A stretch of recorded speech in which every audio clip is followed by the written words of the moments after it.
Sa Don Marcelino, Davao Occidental, usa ka 17 anyos nga lalaki ang nagreklamo. Human gibutangan kuno o gipahiran og sili ang iyang kinatawo sa matud pa mga pulis. Kapulisan ginaimbestigahan na ang maong reklamo sa menor de edad. Ani ang report. Mao na iyang brief o nga gisilihan siya sa pulis sa trukat diha sa diri sa Pamungot.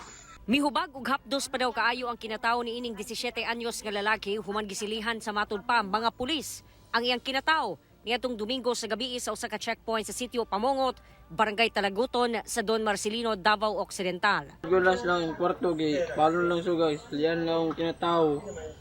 Mandi pa taon la poli yun, kay bungagan pa daw nila.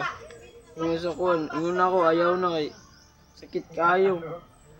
Pagawas na ako nila, dato ko sa bomba, nagugas ko rito, kaya di na makahalang kayo. Igo ra daw unta siya magpatabang sa pulis kay puspusan na daw siya og kahoy sa iyang amahan nga lango sa ilim nung makahubog.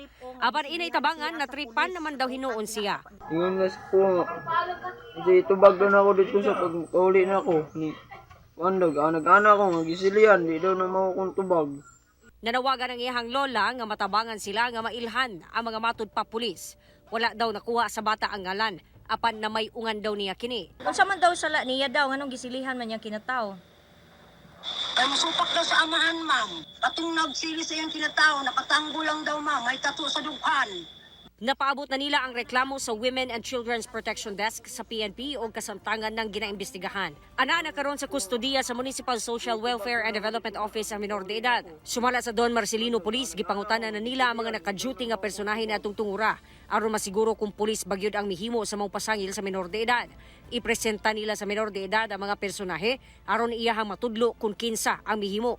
Dili daw nila konsentihon ang mong hinimuan sa ilang hanay o galing tinuod ang pasangil. Supay ginatutanan, ma'am, kay tinuod ba nga pulis ang nagbuhat?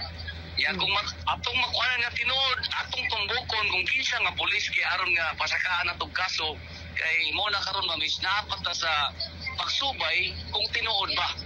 Sa karon natambalan na daw ang kinatawo sa menor de edad kung mapamatud-an kasong paglapas sa Republic Act 7610 o ang Special Protection of Children Against Child Abuse, Exploitation and Discrimination Act ang atubangon sa responsable. Kauban si Jojo Solarte sa kamera. Ako si John D. Esteban para sa At Home with GMA Regional TV.